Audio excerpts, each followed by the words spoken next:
현재 프랑스의 행태가 도를 넘어서면서 본격적으로 한국을 차별하고 있는 모습인데요. 유독 한국에 대해 프랑스가 뭔가 벼르고 있다는 이야기가 들려오고 있기까지 한 상황입니다. 그런데 이에 대한 이유가 일각에서 드러나고 있으며 한국은 더 이상 참지 못했다는데요. 특히 한국은 프랑스와 상생하려고 했는데 프랑스의 이러한 행태를 더 이상 묵인하지 않을 걸로 보인다며 한국 측의 폭탄 발표가 나오자 겨우 올림픽 때 한국 망신 주고 프랑스는 수백조 원 손해봤다는 말이 나오는데요.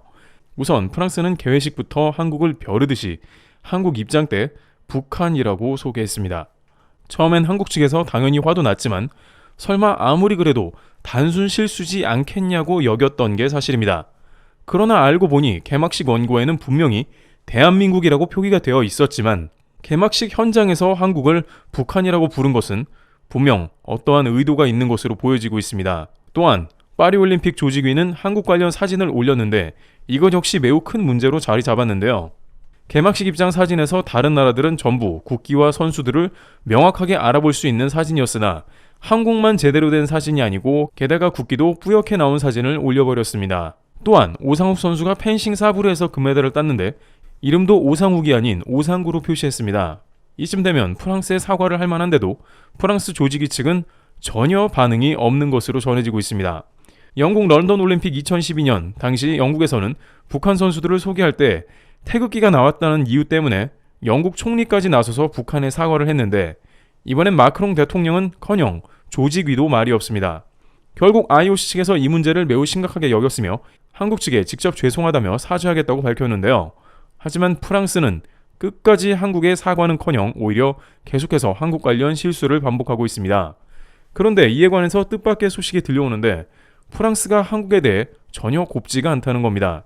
최근 한국이 프랑스를 제치고 방산 분야에서 유럽을 휩쓸고 있는 것도 프랑스가 불만이며 이번 올림픽을 보았듯이 프랑스는 돈을 아끼려고 골판지 침대와 부실한 식사, 에어컨 미제공을 하고 있죠. 한국은 더 이상 이러한 푸대접을 참을 수 없다 했고 결국 프랑스에 수백조 원 손해를 입힐 수 있다는데요.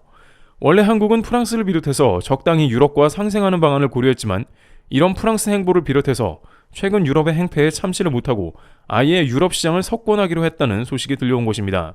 한국은 프랑스 국책 사업을 정조준했고 올림픽 이후 제대로 마크롱 대통령을 곤란에 빠뜨린다고 합니다.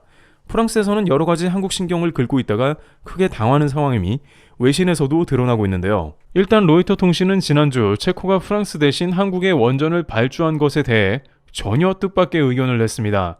한국에서는 아랍에미리트 원전 이후에 이뤄낸 성과라고 표현하면서 축하를 보내는 정도로 끝냈으며 경쟁자인 프랑스 등을 물리치고 한국이 당당하게 유럽의 원전에 영향력을 끼치는 사건이라 알려졌습니다. 하지만 이것은 단순히 체코 원전 수준 이상으로 프랑스에 치명상을 가했다는 뒷이야기가 들려옵니다. 또한 로이터 통신에 따르면 이 프로젝트를 프랑스의 원전 에어버스 프로젝트라고 내부 명칭이 붙어 있었는데 에어버스는 프랑스의 대표적인 항공기 사업인데 이번 원전 사업이 그만큼 엄청났다는 걸 표현합니다. 그래서 프랑스의 EDF가 추진하는 사업에 원전판 에어버스라는 프로젝트를 자체적으로 붙였다는 겁니다. 따라서 초대형 국가 프로젝트가 고꾸라질 정도로 엄청난 치명상을 입었다는 내용을 전했는데요. 프랑스 마크롱 대통령은 이런 프로젝트를 자체적으로 설정한 뒤에 지난 3월 체코 프라하에 방문했습니다. 여기에서 그는 알다시피 체코를 외교적으로 압박했고 체코는 프랑스를 주요 선택지로 올려놨을 것입니다. 유럽연합에서 지원금도 받아야 하고 프랑스는 G7 유럽의 강대국이니 돈이 더 들더라도 어쩔 수 없었죠. 프랑스 마크롱 대통령의 속내는 다음과 같았는데 프랑스에서 에어버스만큼 중요한 사업이 바로 원전인데 이번 EDF 체코 입찰을 성공해서 유럽 전역의 원전 네트워크를 프랑스가 주도할 것이라는 프로젝트를 세웠다는 것입니다. 이는 최소한 수천억 유로 단위의 사업이기 때문에 프랑스에서 반드시 해내야 하는 프로젝트였습니다. 특히 최근 방산에서 한국이 치고 올라오고 있으며 잠수함에서는 미국의 50조 원 핵잠 뒤통수를 맞았습니다. 그러다 보니 이제 돈이 될 만한 가장 굵직한 프로젝트가 바로 원전에 있었다는 것이었으며 이 프로젝트를 원전 에어버스 프로젝트로 명명하고 마크롱 대통령이 진두지휘하며 체코에 압박을 한 것이죠. 또한 이렇게 된 배경에는 친환경을 주도하는 유럽에서 전력이 극심하게 모자랐던 배경도 자리하고 있습니다. 친환경 발전을 도모했으나 전력 생산이 부족했으며 원전만큼 극단적인 효율성이 나올 수가 없습니다. 러시아의 LNG 리스크까지 겹쳤고 앞으로 AI 사업이 확장되면서 전력은 더욱더 필요할 것입니다. 결국 유럽에서는 2050년까지 현재보다 3배 정도의 원자력 발전을 늘려야 한다는 합의점에 도달했으며 이를 프랑스가 주도하면서 관련 시장의 수주를 몽땅 받겠다는 의도가 들어가 있었던 것입니다.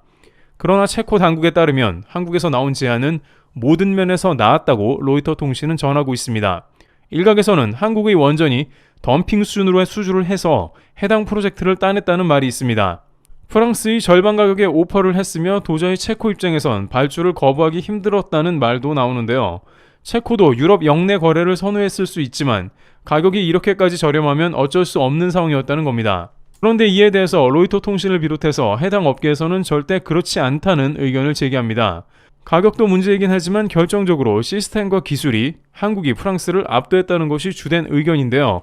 한국은 원전 건설 체계가 단일 국가 내부에서 해결해 시스템적으로 매우 안정이 되어 있으며 프랑스 EDF 원전 같은 경우 프랑스 기업과 다국적 기업이 연결되어 일 처리를 해야만 한다는 겁니다. 하지만 한국에서는 두산을 비롯해서 한수원 등 여러 기업이 모두 한국에서 단일 프로세스로 원스톱 처리를 합니다. 프랑스는 여러 국가가 개입되어 있으니 문제 시에 빠르게 해결하지 못한다는 치명적인 단점이 있었죠. 또한 이 가운데 유일하게 체코에 5년 내에 원전을 건설할 능력이 되는 국가는 한국밖에 없다는 것이었습니다. 건설 기간이 빠른데 안정적으로 가동이 가능하다는 것은 말은 쉬운데 실제로 프랑스는 이걸 절대 못 해냈습니다. 실제 프랑스 원전은 영국에서도 문제를 일으켰고 기타 국가에서도 수년간 고장나 있기도 했으며 프랑스의 플라망빌 원자력 발전소는 2007년에 공사를 시작했으나 올해 5월인 2024년이 돼서야 가동이 시작됐습니다. 플라망빌을 완공하려고 들인 비용은 한국의 비슷한 원전에 비해서 무려 4배 이상 소요된 것으로 파악됩니다.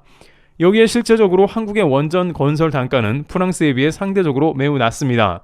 예를 들어 한국의 신구리 3, 4호기 건설 단가는 프랑스에서 최근에 지어진 원전들보다 절반 이하이며 이는 메인 기기를 비롯한 주요 기자재들을 빠르고 효율적으로 공급할 수 있는 서플라이 체인을 국내에 잘 갖추고 있기 때문이죠. 국내의 각종 중공업, 플랜트 엔지니어링 등 전 세계로 뻗어나가는 대기업들이 서로 협업하고 있다는 것은 한국만이 가지고 있는 매우 독특한 장점이 되고 있습니다. 실제 관계자들은 대부분의 원전 관련 기자재 업체들이 한국에 밀집해 있다고 전하면서 원전 건설에 필요한 장비와 부품을 제때 공급할 수 있는데 이는 원전 공사 기간을 단축하고 비용을 절감하는 데 큰 역할을 해 프랑스와 가격 차이가 크게 벌어지게 하는 주요 원인으로 지적하고 있습니다. 또한 프랑스 컨소시엄은 난해하기 이를 데 없는데 다국적 협력으로 이루어져 있어 합의가 오래 걸리며 앞서와 같은 플라망빌 발전소와 같이 완공에 무려 20년에 가까운 시간이 소모될 수도 있습니다. 결정적으로 한국은 이미 여러 해외 원전 프로젝트를 성공적으로 수행한 경험이 있고 대표적으로 아랍에미리트 바라카 원전 프로젝트는 한국이 해외에서 수행한 대표적인 성공 사례라고 평가받습니다. 또한 결정적으로 러시아까지 스스로 전쟁을 일으키며 나가떨어져 간접적인 도움이 됐습니다. 러시아는 가격이 저렴하고 또한 원전에 대한 노하우가 있어서 한국의 강력한 경쟁 상대였지만 이번 일로 인해서 중국과 러시아 원전 등은 원천적으로 배제가 되는 상황이 지속적으로 발생하고 있습니다.